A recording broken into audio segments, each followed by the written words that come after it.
All right. I believe we are live here. State of Affairs, episode 1. It's been a long time coming. We've been talking about doing this for a while now, so this is good that we're finally getting everything going here. Joined by Dane County Republican Chair Brandon Maley, future Wisconsin governor, possibly. Who knows? Maybe on the table. Busy election season here in 2024. So I figured why not start episode 1 off by getting somebody that is one of the best election experts here in the state, in a very important county that a lot of voters are certainly going to be looking at as months come ahead. Kind of tell the people about yourself and a little bit of your background and a little bit about what you do on the grassroots side. Yeah, well, honored to be the first episode, honestly. When you reached out, I said, of course, I'll do it. I'll provide whatever expertise I have in Wisconsin grassroots politics and shed a little bit of light on Dane County. I feel like Dane County gets a lot of hate. It's actually a nice place to live. It becomes gradually less nice when you have your kids in the public schools and they're being taught some crazy transgender ideology. But other than that, a lot of beautiful scenery and a lot of good places to eat. So I am the Dane County Republican Party chair. I also serve as vice chair of chairs for the Wisconsin County Chairman's Organization under RPW. I am also the now Midwest regional manager for Turning Point Action. Our main focus there is Wisconsin and Iowa. Wisconsin's going to be one of the most important states to watch for in the country. I think Dane County is really a top 10 national county, too. So I've been involved in politics for a long time, going on a decade now.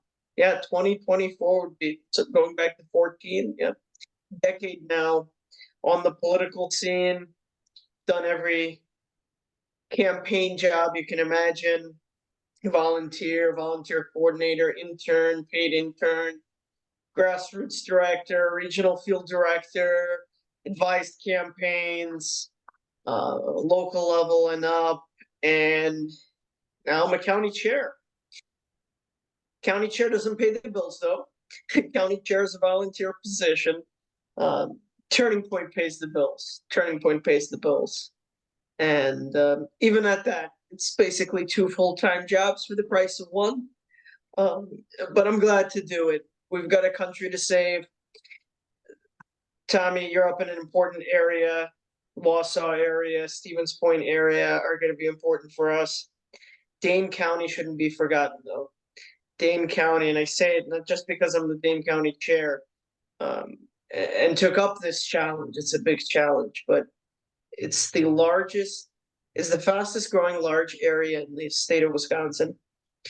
We're about to hit 600,000 population, which would be about 12% of Wisconsin's population. And Republicans have pretty much divested from here. Won't invest in radio ads, won't invest in TV ads, won't invest in the mailers closer to the elections, don't invest in good data here. And I'm trying to help turn the tide on a lot of that. People need to understand state party, national and state candidates need to understand this is where a lot of the action happens. We need your investment. Got a lot of voters here. Actually, the third most Republican votes in the state of Wisconsin, Tommy. I don't know if you knew this, but come from Dane County. Third most in the state. I go to a place like Waukesha and I tell them, you guys are first, but we're third. It blows their minds. They think we're 20th. They think there are 5,000 Republicans here, but we've got about 100,000. It's amazing. Oh, absolutely. And a lot of people, will be thinking like, oh, why aren't we having somebody, from the central Wisconsin area on for episode 1? And, my reasoning for bringing on the Dane County chair was just because of how large that county has become. And as this maps discussion continues down in Madison, Dane County continues to become more and more important. I mean, obviously, Governor Evers was the first to tell us about a week or so ago his initial plan to veto the new maps. And obviously, a lot of this is going to be touching that Madison, Milwaukee area and such. You know, such an important state, not just for national election, but for so many different local elections around here too. There's our own representative up here in central Wisconsin's not even sure what his district could look like come November. I guess as you go around the state, as you talk to people in grassroots voters and people who currently have seats, what are you hearing on these maps? And are you hearing a lot of the frustration that voters and a lot of people that currently represent these areas, have been expressing? Well, it's a county chairman's nightmare, I'll tell you that. Definitely is, because they're going to try, especially for Dane County, they're going to try to divide Dane County into 18 different slices so that Republicans that currently don't have any Dane County territory, or only a little bit on the periphery where it's actually closer to 50-50 vote split, they're going to have more of Dane County. And then I'm going to be in the interesting position of, county parties have limited resources. We're going to have to make some decisions who we're going to support in a big way and who we can't support in a big way. You have to divide up the resources between the door knockers, between people writing postcards, and between actual money being spent. So it'll be a little bit of a precarious position. I'm sure we'll get behind the candidates that are most viable.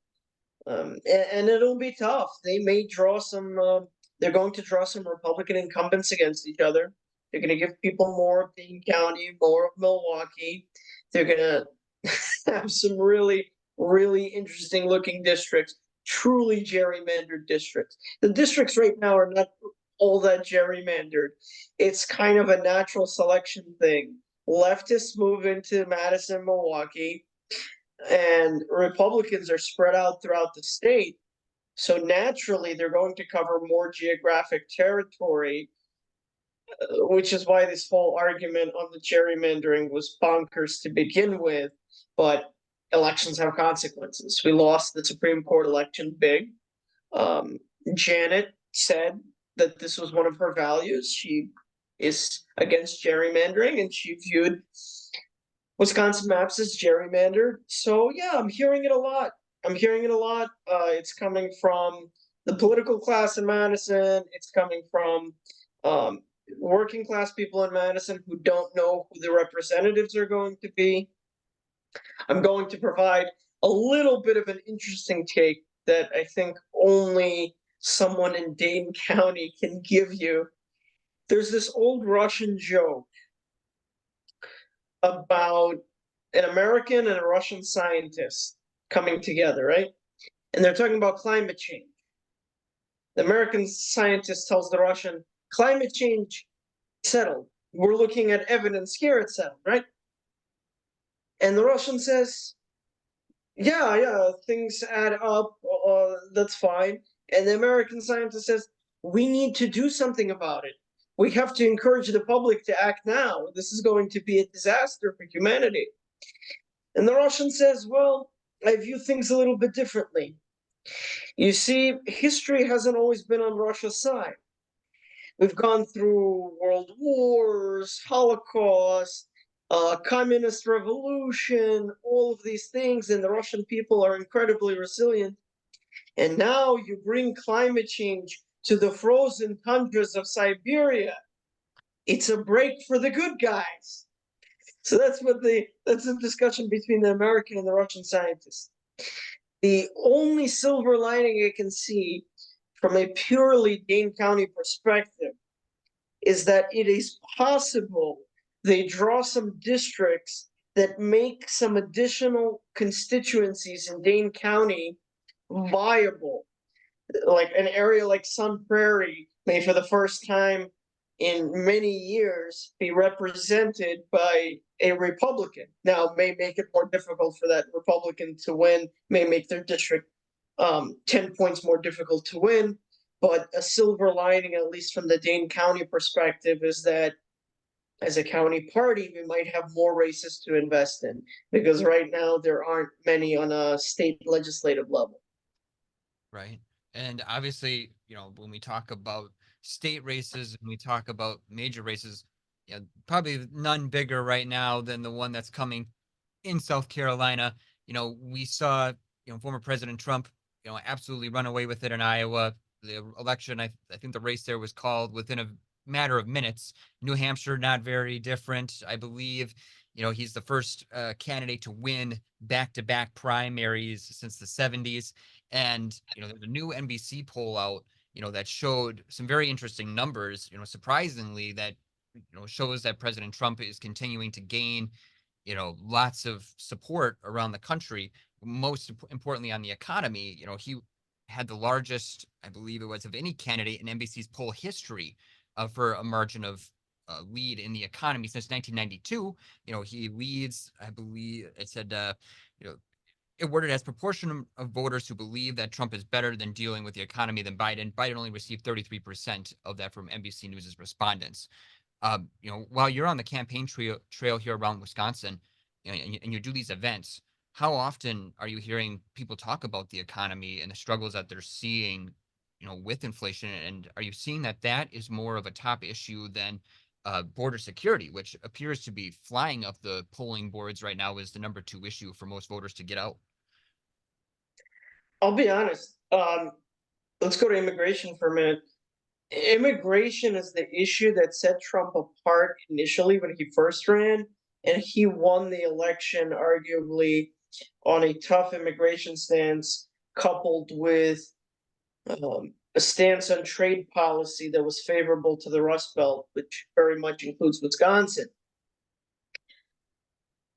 Having said that, I never saw that materialize too much outside of the Republican or Trump base. I wouldn't go into a grocery store, a bank, or whatnot, and your average non-MAGA Joe would be sitting talking about immigration. I just didn't see it, and I haven't seen it for the last 6, 7 years. Now I'm starting to see it creep in a little bit. This is a change from both of Trump's previous races. You go in and you talk to average people in your bank, your grocery store, whatnot. It may come up in conversation now. People that have never been MAGA, maybe never supported, never voted for Trump in a primary or general, and now they're talking about it a bit. The mainstream media is forced to cover it because it's a full-scale invasion of the country. So it's trickling into the independents, it's trickling into the moderate Dems. People are concerned. I still think that issue is the number one issue for the Republican base, and then second comes the economy.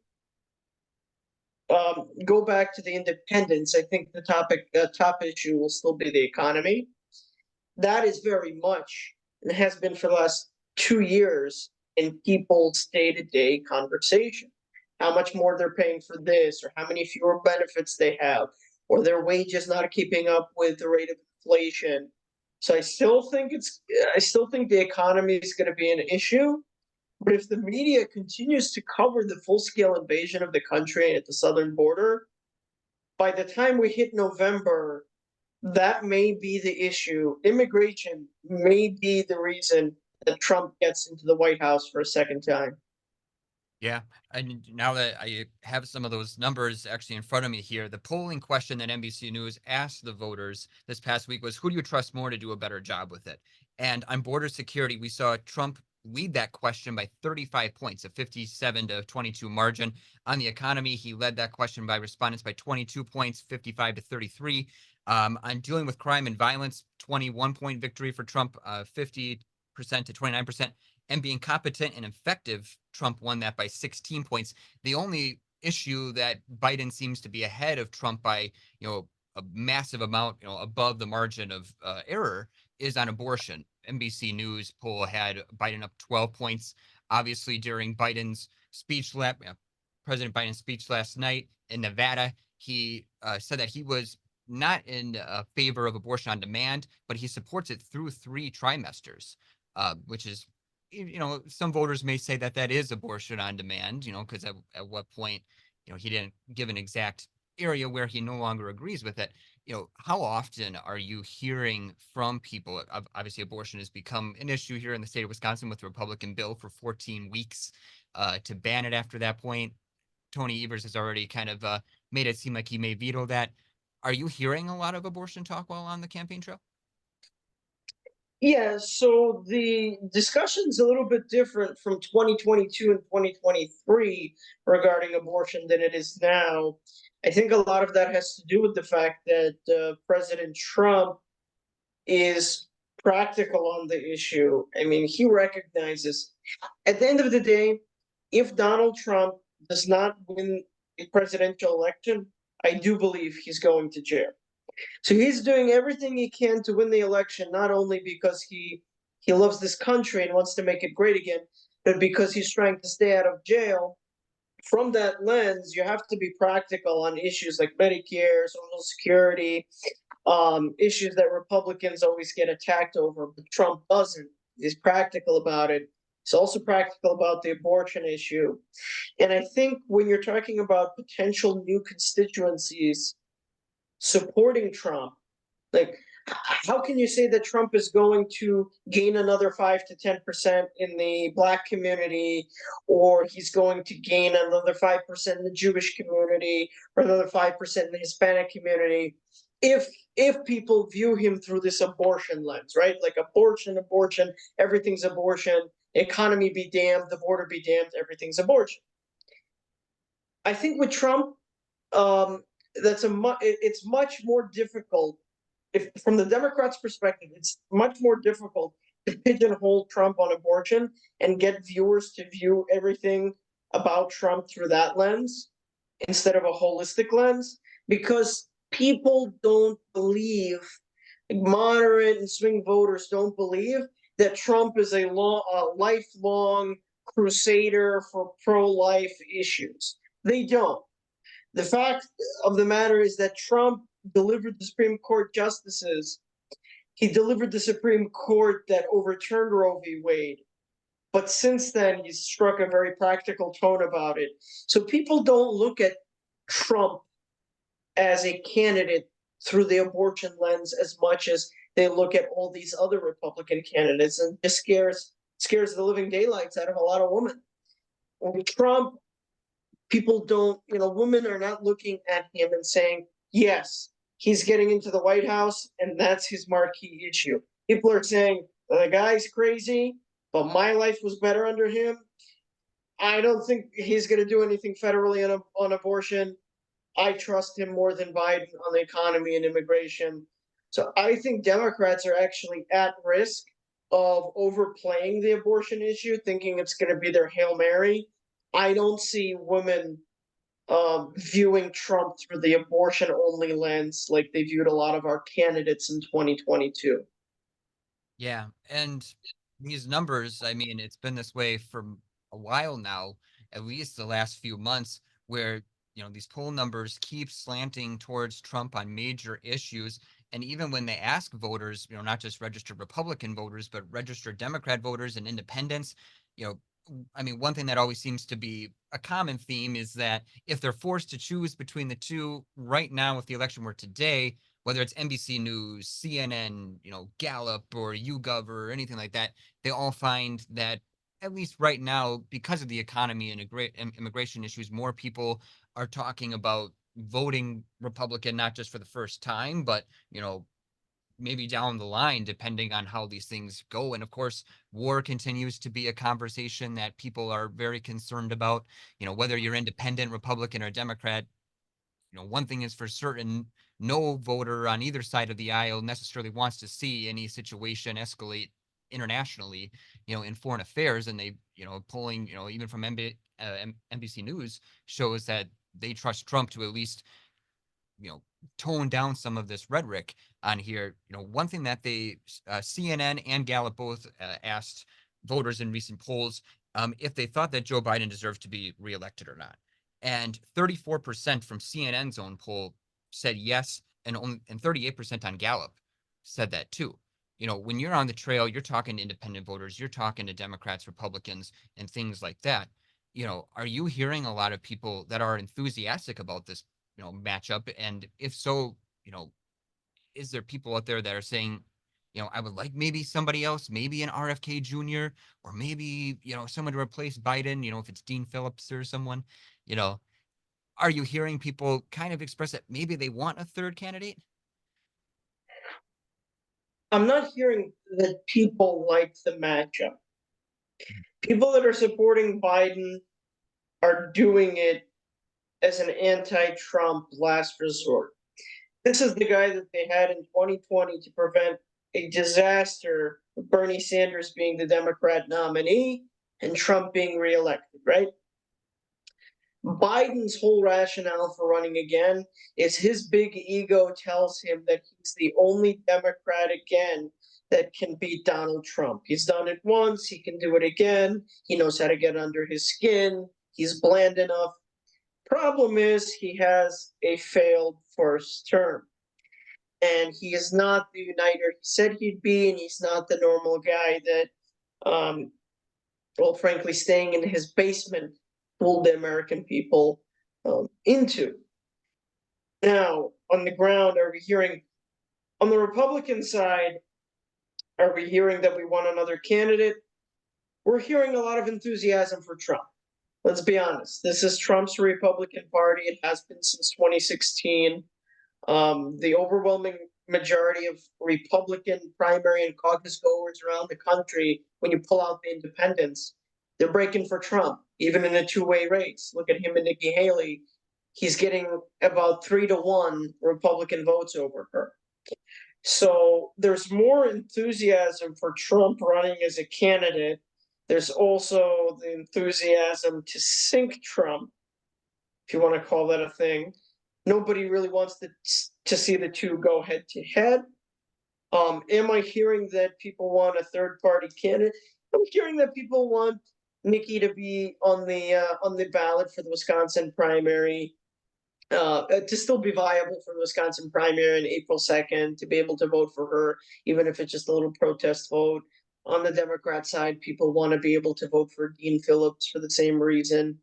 Um, and then in the general, I'm not here. Surprisingly, I'm hearing a lot of like old guard Republicans saying, there could be World War III on the line and scale invasion at the border. We really don't like Trump and maybe even didn't vote for him in one of the last two elections, but they're coming home to him. They're coming to the realization he's going to be the nominee. Elections are black and white. You have to pull the lever for one of the two unless you want to throw it away. People are going to get behind Trump. It'll take a little bit of time, but the primary is wrapping up early. They'll get behind him on the Republican side, and then what do you think, Tommy? Do you think that Trump has the best chance of any Republican to carry Wisconsin like he did in 2016, or do you think a Nikki Haley would actually perform better? Man, it's tough to say.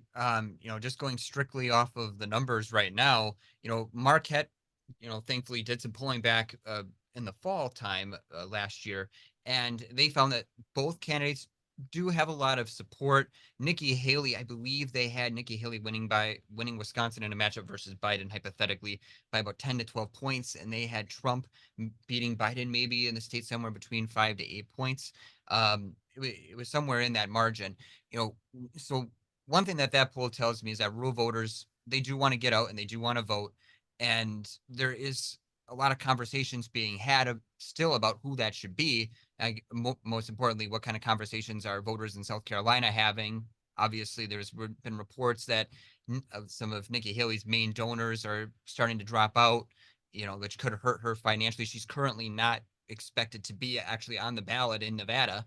So can she make it all the way to Wisconsin? I'm not sure. Will voters write her in? Maybe. But I mean, right now, I think if people were put in a situation where they had to choose between Trump and Biden and they were just simply going off of, um, you know, my grocery bill used to be 200, used to be $200 and now it's 350.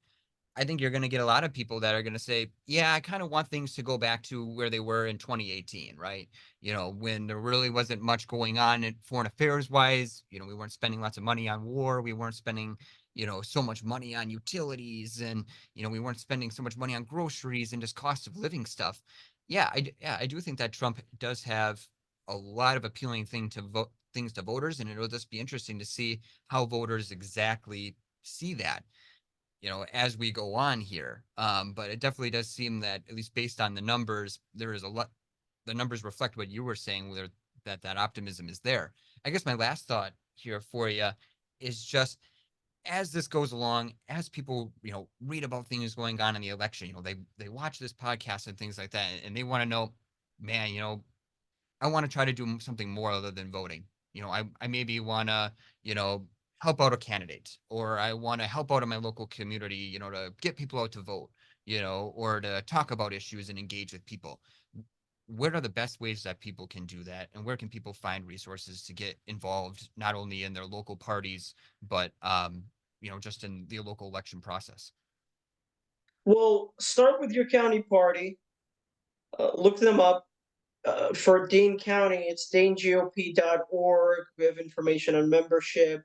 Support your local county party, become a member, donate, be a monthly recurring donor. I mean, this election is going to take everything, every last bit of time, talent, and treasure from every concerned American patriot. Wisconsin is ground zero. Again, danegop.org. Check us out on Facebook, Twitter, Instagram. Do the same thing for your local county party up in Marathon, Portage, or wherever you may be. So go that route, but you can also get involved through the Turning Point side of things. You can look up tpaction.com. There are ways to get involved, fill out a form, donate a few bucks, be part of one of our upcoming coalitions. We're hiring, we're looking for more field representatives, ballot chasers. Got a really exciting program on deck for 2024 from that perspective as well. Fantastic. Well, thank you so much for coming on, being a part of episode 1 of State of Affairs. I certainly hope that we see you here down the line.